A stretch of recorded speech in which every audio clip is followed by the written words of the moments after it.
Before he could even walk, he was exposed to a world of violence and sexual depravity. The father would bring home prostitutes in front of the mother. And have intercourse with them in front of the children. My father had Albert by the neck, picked him literally off the floor and was just shaking him like a rag doll. As a grown man, he desperately wanted women to love him. His desperation became a sickness, and women picked at random became victims of his lust and brutality. Eventually, he confronted the monster within him, known to the world as the Boston Strangler. He confessed to it all. I did strangle her with my 2 hands. But was this man really the Strangler, or did he choose infamy over obscurity? He had an absolute pathological lust for celebrity. He wanted to be famous.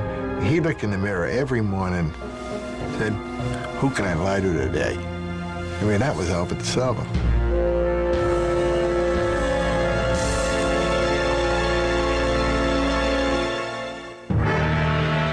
Boston, 1962. On the verge of an encounter with one of the most feared and elusive serial killers in American history, the Boston Strangler. People said that it was as if Jack the Ripper had come back from the dead to stalk Boston. Twilight, June 14th, victim number 1. The body of 55-year-old Anna Slessers was found with a sash tied around her neck. The knot so tight that blood was dripping from her ear. Her attacker sexually assaulted her with an unknown object, then left her half naked, sprawled on the kitchen floor. 2 weeks later, victim number 2. 68-year-old Nina Nichols was found dead in her apartment. 2 nylon stockings wound around her neck, blood dripping from both ears. She had been sexually violated with a bottle. The next week, victim number 3 was found in Lynn, just north of Boston. Helen Blake, who was 65, was lying on her bed wearing nothing but a pajama top stained with blood. 2 stockings and a bra were wrapped tightly around her neck, fashioned into a bow. She, too, had been sexually assaulted. Police suspected they had a single culprit on their hands. The similarities seemed to add up to the grisly signature of a deranged killer. Then, like clockwork, victim number 4 was found 3 weeks later back in Boston.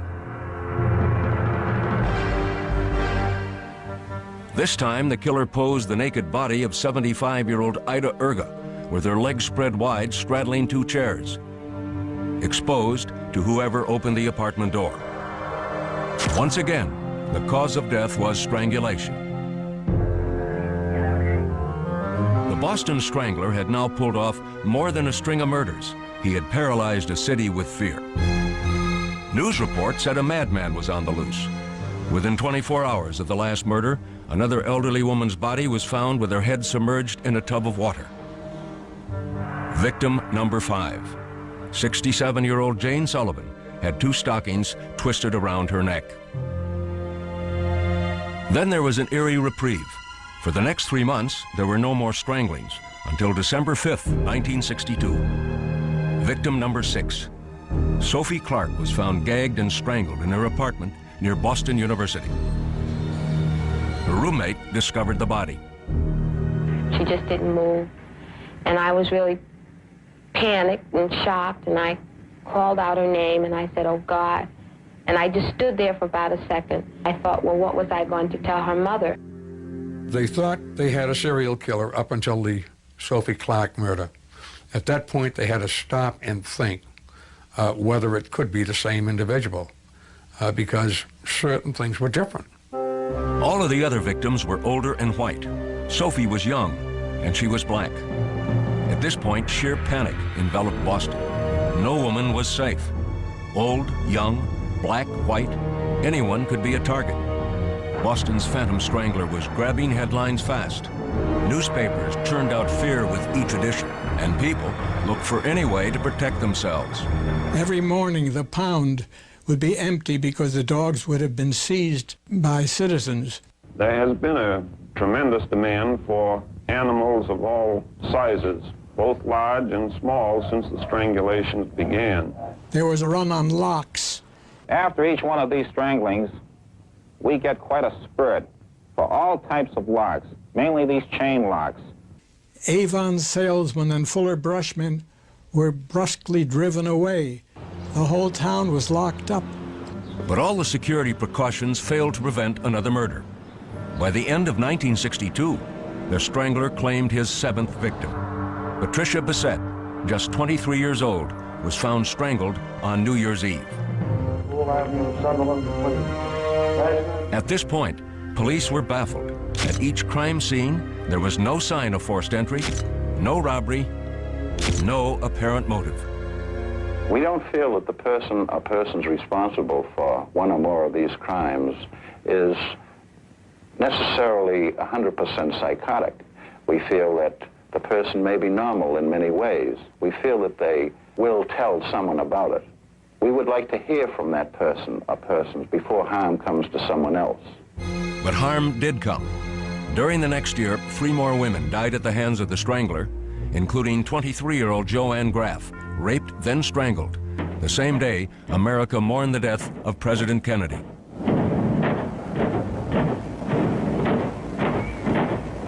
But the most vicious crime of all was yet to come.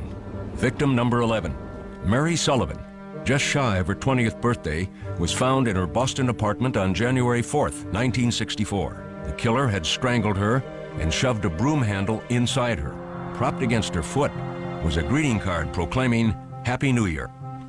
Then, just as mysteriously as they started, the murder stopped.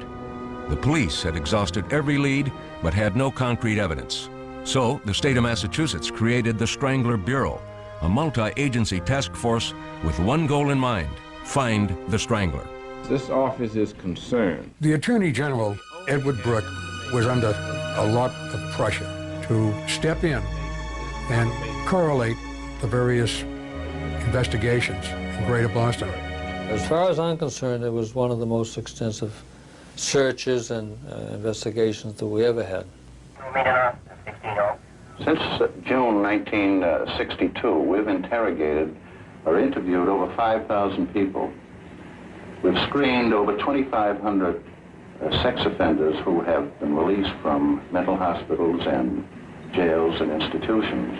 But the cops had little to go on. We had well over 1,000 leads in our files, but no one suspect would apply to all of the stranglers we were looking at. The police never did find the Boston Strangler. Instead, the Strangler found the police. Almost a year after the last killing, a man stepped forward and claimed that he was the one. He was the Boston Strangler. His name? Albert Henry DeSalvo. It was March 1965 when America could finally put a face to the monster known as the Boston Strangler. A 33-year-old construction worker named Albert DeSalvo had confessed to the 18-month killing spree. At the time, he was awaiting trial for a series of rapes. Boston police believed Albert was their man. His confessions included remarkably accurate details, especially when it came to the last victim, Mary Sullivan. I left her on the side of the bed with her head hanging down, her bust was exposed, and was she lying flat on her back, or was she? No, she was sitting up.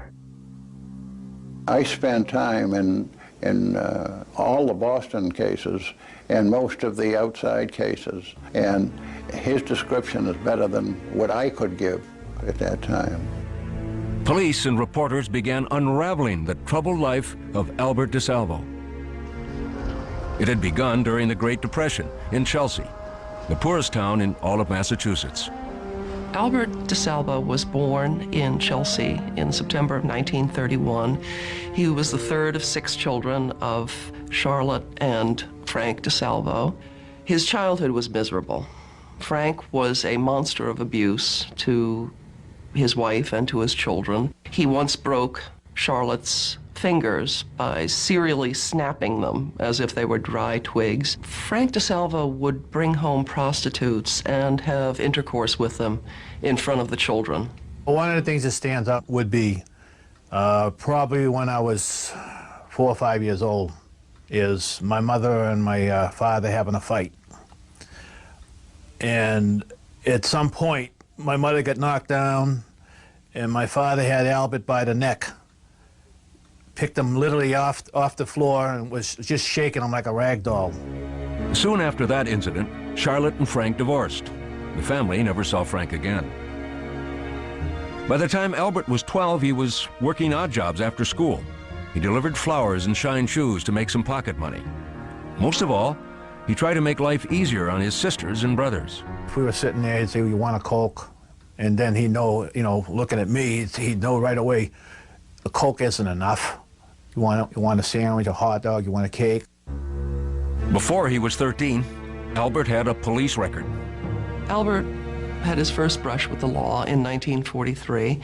He committed assault and battery and robbery on a neighborhood paperboy. The take from that was $2.85. The judge gave Albert a suspended sentence. Within weeks, he was arrested again for breaking and entering. He had stolen $24 worth of jewelry from a neighborhood house. This time, there was no slap on the wrist. Albert was thrown into a reform school, the Lyman School for Boys, where he spent a total of 2 years. It was a harsh and forbidding world, but even after he was let out, Albert's home environment wasn't much saner than reform school had been. Just as in his early childhood, 14-year-old Albert was graphically exposed to sexual promiscuity. This time it was his neighbors in the apartment building on Chelsea's Lower East Side. Albert also complained. He says they had a couch on the roof, and the people living in this building would have girls there. And I'd come up and they'd say, "Here's a quarter, beat it." And he says sex all the time, happening all the time. The otherwise meek and impressionable teenager was beginning to show a sadistic side as well. Albert himself would put dogs and cats in orange crates and let them scratch each other to death. But Albert did not show any violence to those closest to him. We had a little spat because I wanted to go with him somewhere, and he kept, denying me from going, and finally I grabbed him by the hair, and I wouldn't let go. I pulled out a piece of the scalp and all on it. And even at that point, he still, he just took it like a grain of salt. He was angry, but not enough to hit me or anything for it. Albert's home life was not improving. So, at the age of 17, with only a junior high school diploma, Albert found a way out. He joined the Army. There, he developed a reputation for being obsessively neat. Albert completed his basic training at Fort Dix in New Jersey and was transferred to Germany in 1949. There, at a USO dance, he met a woman named Irmgard Beck. They fell in love. Albert was passionately in love with Irmgard. He adored her. He treated her as if she were a goddess. Albert and Irmgard were quickly married in the small town of Bad Kissingen, but the marriage ran into problems right away. Irmgard discovered that Albert had an abiding obsession with sex and an overpowering sex drive that he relieved by masturbating frequently. She was said to have claimed that he wanted to make love 5 or 6 times a day, which clearly she did not have the time for, nor the inclination. The only thing she ever said to me is that they did have sex, and then when she go to the bathroom, she'd find her dish towel or another towel with semen or something on it, and that upset her. Why, what's wrong with him that he should have sex with me and then have to go into the bathroom? He said, "I have a burning feeling in my abdomen, flashes of burning, and it means I have to have sexual release of some kind." In 1954, the young couple left Germany for America, where Albert's sexual problems soon caught up with him. When Albert returned to the United States, to New Jersey, he had brushes with the law. The most serious one was an arrest in Mount Holly, New Jersey in January of 1955 for carnal abuse of a child. The charges were dropped when the girl's mother decided the court proceedings would be too traumatic for the child. Albert decided it was a good time to leave town. In 1956, Albert, Irmgard, and their new baby daughter packed up and left New Jersey and the Army altogether. Their destination, Boston. Within years, Albert would begin his downward spiral into a psychotic world of sexual deviation and violence. At the age of 25, Albert DeSalvo was fighting an internal battle against his own monstrous sexual cravings. and he was losing. But he still strained to live the normal working-class life in Boston with his wife Irmgard and their baby girl. He was very firm about the fact that he was a devoted husband and father. He never went out with the guys for a beer after work. He came straight home. He gave his entire pay packet to Irmgard. He was never one for a night out on the town. Albert grabbed whatever job he could find, in a shoe factory, then in a shipyard, and finally as a construction worker. By 1960, Albert and Irmgard had their second child, a son. But Albert was restless. He wanted to be something in life and just didn't have the background, training, education, experience, or the wherewithal to become anyone except a loudmouth, self-centered, egotistical braggart. And a sexual predator. Albert had begun to prowl the streets of Cambridge searching for his prey. He invented a routine to con gullible young women, relying heavily on his ability to charm. A man claiming to be a representative of a black and white modeling agency, he called himself Johnson, was appearing at the doors of various young women and saying, "You're lovely, you should be a model, may I take your measurements?" That man was Albert DeSalvo. He would then say that he was empowered to take their measurements to see if they would fit the photographer's needs, and that he was allowed to give $10 for just their measurements, or $15 in bra and pants, or $25 in the nude. A surprising number of women went along with Albert's scheme. It was not uncommon for Albert to then talk his way into bed with the most trusting of his prey. But some of the women complained to the police. The cops started keeping a watch out for the con artist they called the Measuring Man. Meanwhile, Albert was branching out. He was fast becoming an expert at breaking and entering. And luck was on his side. Although he was arrested and charged with burglary several times, he always received a suspended sentence and walked out of court. Until March 17, 1961. That night, Albert was caught while burglarizing a house on Broadway in Cambridge. DeSalvo had every reason to once again expect easy treatment at the hands of the law. But this time, he himself changed the rules. On the way back to the station house, Albert boasted to the police about his many sexual conquests, explaining in detail the unusual scheme he'd cooked up to con women as the Measuring Man. I gave a fast line.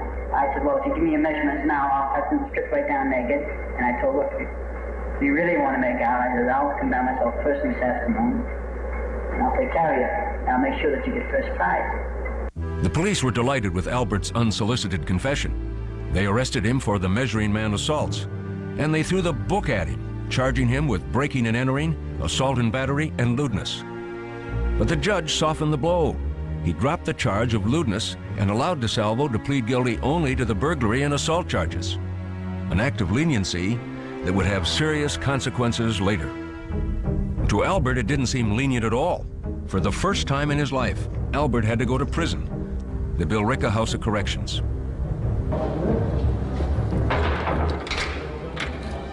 His sentence was just 11 months.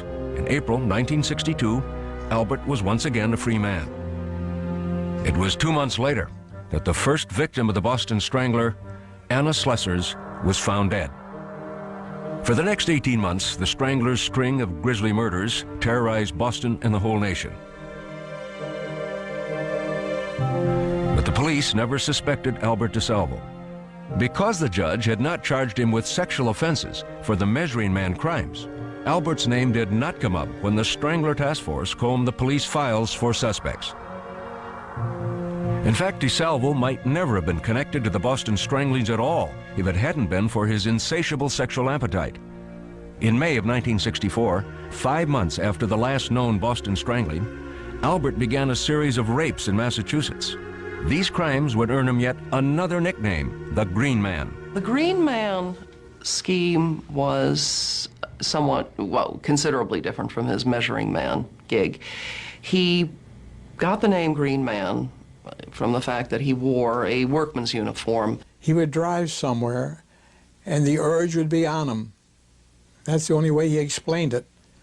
And he would park wherever there was a place to park. Then he would go in the building, and he would look at the bells.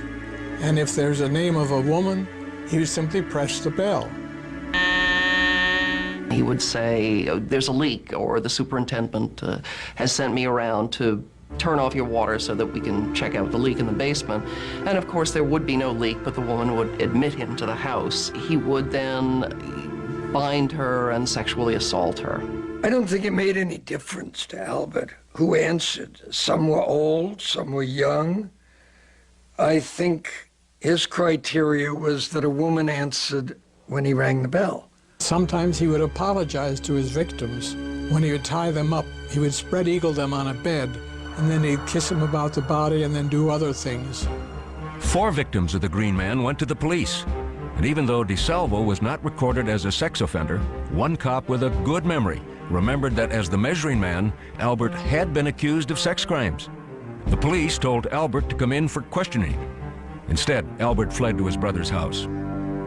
He says, I'm going to be arrested. I says, well, what? What did you do? And he says, I've done some things. I says, what did you do? And he just started to cry. It was then that Albert made a startling confession to his sister-in-law about a break-in gone bad. He says, I did harm to somebody. I says, what are you talking about? He says, I'm responsible for your woman dying. I said, what old woman? What are you talking about? He says, I broke in a house, he says, and I scared the woman. She died of a heart attack. The woman Albert was referring to was 85-year-old Mary Mullen. She had indeed been found dead of a heart attack in her home, but there had been no evidence of foul play, and Mullen's death was never considered a homicide. Now, Albert brought his brother Richard and Richard's family home with him. When they arrived at Albert's house, the police were already there waiting. Something's going down. I says, you know, how come everybody's all of a sudden look at your car? So he says, well, I think this is it. I think they're going to arrest me. Then he started picking up speed. He ended up driving on the wrong side of the street, half on the street, half on the sidewalk. He was hitting no parking signs, stuff like that there. My husband says, you know, you can't do this. Cops are everywhere. So that's when he pulled over. He says, you stay here, and he got out and he started running. The chase continued on foot, but Albert's politeness kicked in. When one of the cops dropped his gun, Albert stopped running, found it, and handed it back to the officer. The cop showed his appreciation by cuffing him. When questioned by police, Albert confessed to several of the Green Man rapes. The judge in the case found the confessions disturbing enough that he sent Albert to a mental hospital for observation. There, Albert would meet another mental patient named George Nasser. As usual, Albert could not help bragging about his exploits. He was constantly talking about what his crimes were. While talking to George Nasser, Albert would confess for the first time that he was the Boston Strangler. Albert DeSalvo began the fall of 1964 at the Bridgewater State Hospital for the criminally insane. He had been arrested for a series of rapes in Cambridge called the Green Man crimes. The judge had sent him to the hospital to determine if Albert was competent to stand trial. As far as the psychiatrists were concerned, he was. I diagnosed Albert as a sociopath. A major characteristic was he was manipulative, not above committing crimes to get what he wanted. But there were also aspects, he was terribly insecure. He wanted to be the most important person in the world. Declared competent, Albert was sent back to jail, but not for long. In jail, Albert announced he was having visions of his wife appearing and berating him for his crimes. So the judge promptly sent Albert back to the mental hospital. This time, the psychiatrists decided to label him incompetent. Then suddenly, Albert started talking like he never had before. He bragged so much nobody believed him. As a matter of fact, he was found out only because he bragged to a cellmate, George Nasser, who was very bright. Nasser, who was in the mental hospital awaiting trial for murder, became Albert's confidant. He just wanted to know, what could a person do to help himself and his family if he had a series of terrible crimes to confess to and didn't want to be simply buried in the system, but wanted treatment for his crimes and wanted help for his family. According to Nasser, the terrible crimes Albert was hinting at were the Boston stranglings. Nasser told Albert he would mention the problem to his own attorney, the famous young defense lawyer, F. Lee Bailey. Bailey was intrigued by Albert's veiled admissions, but jailhouse confessions to unsolved crimes are quite common and often invented. So Bailey wanted some proof that Albert was telling the truth. To see if DeSalvo knew what only the killer could know, and no one could memorize if the real killer had told him. Bailey went to the Boston police and asked for detailed questions on the stranglings, questions he could use to quiz Albert. We gave him probably 25 questions that, as far as we knew, were pretty much just secreted in our organization. They certainly were never printed in the newspapers or was on television. When Bailey arrived at the mental hospital with the list of Strangler questions for Albert, George Nasser was present as the meeting started. Bailey then pulled open a folder and asked Al a question. It was something like, what was under the sofa of Mrs. So-and-so's apartment? And Al said something like, it was a pink and blue scarf, silk scarf. And that's when I said, I'll say, I'm leaving. Bailey checked Albert's answers with the Boston police, who told him Albert had passed the test with flying colors. Now Bailey was sure he was dealing with the real Boston Strangler. He called Albert's wife Irmgard and told her. Irmgard packed up their belongings and left with the children. Albert never saw his family again. But when his brother Richard came to visit him, Albert told Richard he had great plans for the future. The way he explained it was he was going to admit to something. It was going to make him famous and rich. He would be able to have books and movies and so many different things, and there'd be so much money involved that he would even own the hospital, the mental hospital that he'd be in. F. Lee Bailey signed on as Albert's lawyer. His top priority from that point on was to keep his client out of the electric chair. So Bailey cut a deal with the authorities. Albert would confess only if the court ruled him insane from the very start. But word was getting around that someone was confessing to the Boston stranglings. State Attorney General Edward Brooke decided to take control. I filed a petition in the Supreme Judicial Court asking for a restraining order against F. Lee Bailey. Brooke had the court appoint Albert a legal guardian. Bailey was allowed to stay on as Albert's attorney, and the state agreed that in exchange for the confessions, Albert's words could not be used against him. All his admissions were given under guardianship, therefore they were absolutely inadmissible in a criminal case without a waiver on his part. The police planned to corroborate the confessions with physical evidence and then prosecute Albert. The interrogation of Albert DeSalvo was now ready to begin. Albert described the murder of Nina Nichols, victim number 2, as he pointed to a diagram of her apartment. I was right here. And you grabbed it? Grabbed it right here. Right, and fell back on the bed. When she fell back, right? Yes. I was in this position here. Right here. Right, and my feet went right around her and crossed over this way here. Crossed around her waist? No, I brought her legs. Right. You really had a pin there. I don't even like to talk about this. Then Albert claimed his sexual urges overwhelmed him. As soon as I saw the back of her head, right? Not her face. Didn't see nothing but the back of her head, right? Just everything built up inside me. Before you know it, I put my arm around her and that was it. To lure his youngest strangling victim, Mary Sullivan, Albert explained that he used his green man ploy. I told her I'd come up there to do some work in the apartment. And she said, well, I didn't know nothing about it. But anyhow, she invited me in. I went in with her, and that's where I put the knife to her. And told her, don't scream. I won't hurt you. She was still alive when I had intercourse with her. She allowed me to do it to her. You understand me? After I had taken her clothes off, right? I said, now I'm going to tie you up. I'm going to leave. And I straddled her.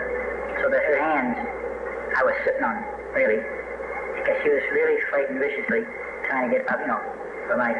And I had got on top of her so that she could not be in any position to, reach up and scratch me. That's strangle it. The next grim detail Albert described was one that only Sullivan's killer could have known. Something I did with her. What did you do with her? I know I left the broom inside her, but I didn't insert it to hurt her and penetrate it. You understand me? In all, Albert claimed he killed 13 women, 2 more than the police suspected. But after hours of talking with him, all the authorities had was talk. They couldn't link any physical evidence to Albert. That was not for lack of trying. There were no witnesses. Fingerprints from the scenes did not match Albert. Nothing connected him to the crimes except his word. He knew a lot of details that had not been in print. So we felt that if he were not the Boston Strangler, he either knew the Strangler or had been with the Strangler. The people of Boston wanted to believe that the Strangler had been discovered at last, but there were skeptics. The Strangler story had been front-page news for nearly 2 solid years.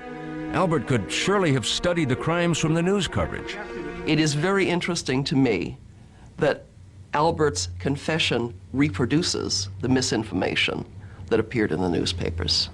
For example, he grossly mistook the time of day that one of the murders was committed. He was mistaken about the type of weapon in another case.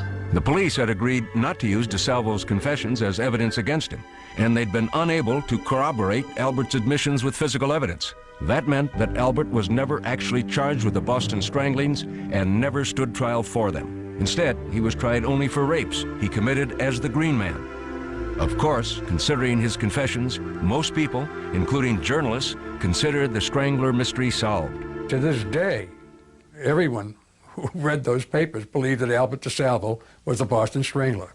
Defending Albert on the Green Man charges, Bailey tried from the outset to convince the jury, all of whom had heard of Albert's confessions to the Boston stranglings, that Albert was insane. I hope that they recognize insanity, because I think it will promote some interest in finding out why he is the way he is. The prosecution said Albert knew right from wrong. He would tie the women up. He would touch them on their breast, in their private parts. He was able to carry on a conversation. He was not ranting or raving or incomprehensible as he spoke to the many victims. We use that as a sign that he was sane and that he knew he was committing criminal acts. The trial lasted 8 days. The jury took 4 hours to reach its verdict, guilty, but not insane. I felt that we had given them a common sense, logical case, and I am pleased that they saw it our way, sir. Albert was convicted on all charges. The judge sentenced DeSalvo to life in prison. Albert DeSalvo had never been formally charged with killing any of the victims of the Boston Strangler. Technically, all the cases remained open. But as far as a relieved nation was concerned, the Boston Strangler was at last behind bars. But Albert had other plans. Convicted of a series of rapes, Albert DeSalvo had been sentenced to life in prison. He had confessed to being the Boston Strangler, but would never stand trial for those crimes. In January 1967, he was returned to the mental hospital, awaiting transport to prison. A month later, he connived with 2 other patients to break out. Insofar as we know, one of them, at least, must have had either a key or some type of metal artifact, whereby he was able to put his arm out of what is known as the peephole in the door. The 3 escapees jumped down an elevator shaft under construction and scaled a brick wall. In Boston, they split up. Midnight, February 23rd, 1967. Albert DeSalvo was on the loose. Once again, fear gripped Boston. It was a repetition of what they had gone through when he was running around loose, killing people. Believe me when I tell you, the population of Greater Boston is 2 million. Let's say 1 million were women. 1 million women were in panic in Greater Boston at that time. One newspaper offered a $5,000 reward for Albert's capture. DeSalvo's lawyer, F. Lee Bailey, said he would double that amount if Albert was captured unharmed. Police, heavily armed and carrying tear gas guns, combed the state. The hysteria was incredible. It was front-page headlines in all of the newspapers. Newspaper articles appeared warning women what to do and what not to do. Albert, meanwhile, decided to pay a visit to his younger brother. I was kind of happy to hear his voice calling me from downstairs, rang the bell and says, hey, it's your brother Al down here, but surprised at the same time because, you know, even though I knew at some point he would escape, I just didn't know when. Richard agreed to help Albert. He gave him civilian clothes and a gun. Now, armed and dangerous, Albert made it out of Boston and headed north to the city of Lynn, where police were on the alert. The captain grabbed me and he says, we have information that DeSalvo's in Lynn. And I said, oh, wonderful, that's all we need today. It was 36 hours after Albert had escaped. After walking around undetected for a few hours, dressed in an old Navy uniform he had found, Albert stopped at a shoe store and asked to use the phone. He said he needed, quote, to call F. Lee. And as soon as he said that, we all turned and realized that that was DeSalvo. And while he was calling Bailey, we called the Lynn police and told them he's here. While we were waiting for the police, I don't know why, but I asked him, did you strangle all those 13 women? And he responded, I think I got the words exactly as he responded, I honestly don't know. I know I did some of them. Within minutes, the police converged on the shoe store. Well, we dashed into Simon's. He was standing in the rear of the store. I recognized him from the picture. And I asked him his name. He said it was DeSalvo, and I put the cuffs on him. Did he give you a hard time? No, he didn't. Did he say anything to you? He said he was DeSalvo. As the different police agencies fought over the privilege of returning Albert to jail, DeSalvo was paraded before the swarm of reporters. That would do no harm to nobody. My only purpose of leaving is to Al, did you keep that promise? I did. I didn't bother nobody. After the fact, Albert DeSalvo insisted that his escape was meant to protest his being sentenced to a prison instead of a mental institution.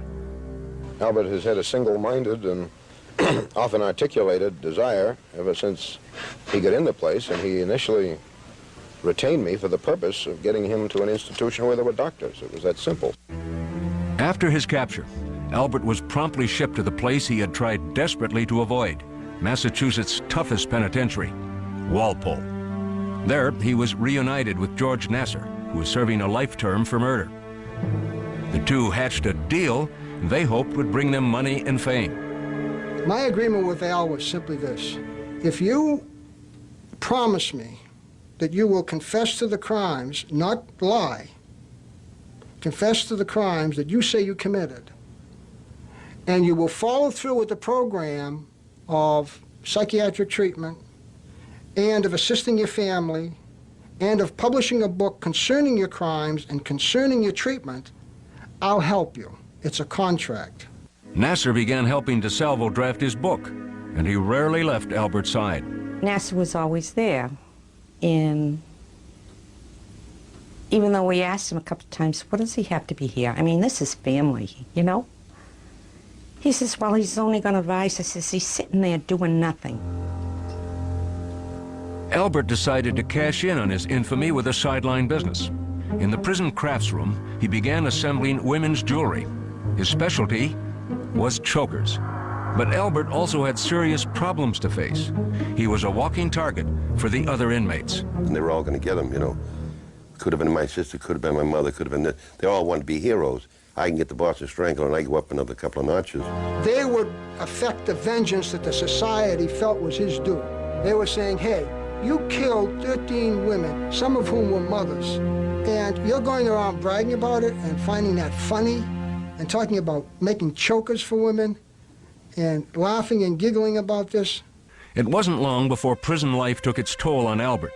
Within a few months, he looked as though he had aged years. He was worn out, absolutely worn out. He wasn't a guy to do time. 6 years later, on November 22nd, 1973, Albert was stabbed to death in prison. He was 42 years old. 12 hours before his murder, he had made a phone call to one of his old psychiatrists. He said that he wanted to meet with me to tell the real story of the Boston Strangler. We were going to meet him at 9 a.m. Monday morning. He was killed at 2 a.m. that morning.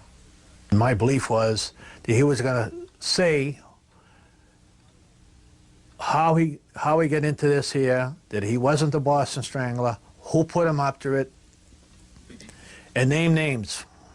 That was one theory. There were others. Albert was selling speed in the prison, and he was selling it at less than the syndicate price, and he'd been warned, don't do that. And Albert didn't take orders from anybody, and this time they killed him. He was killed over 2 pounds of institution bacon. He was supposed to give a pound to someone else and didn't. The case of Albert DeSalvo's murder remains open, and so do the Boston Stranglings. Despite widespread public certainty that DeSalvo was the strangler, some of those familiar with the case have lingering questions. Everyone wanted the Boston Strangler off the street. And if someone wanted to confess to it at that time and could give any reasons why he was, I think we were willing to accept it. He wanted to be world-renowned. And of course, if you confess to the worst serial murder since Jack the Ripper, you're going to be famous, infamous. Another reason that he had was that someone convinced him that if he confessed to being the Boston Strangler, he could make it a lot of money. As far as the investigators are concerned, there is no mystery. Albert DeSalvo was the Boston Strangler. I've been asked many, many times over the years if I really thought that Albert DeSalvo was the Strangler. And I was positive 30 years ago, and I'm positive now. Albert DeSalvo never published the book that he thought would make him a rich man. But shortly before his death, he did write a poem and gave it to his lawyer, Tom Troy. Here's a story, The Strangler, yet untold. The man who claims he strangled 13 women, young and old. He struck within the light of day, leaving not one clue astray. To reveal his secret will bring him fame, but burden his family with unwanted shame. Today he sits in a prison cell, deep inside, only a secret he can tell.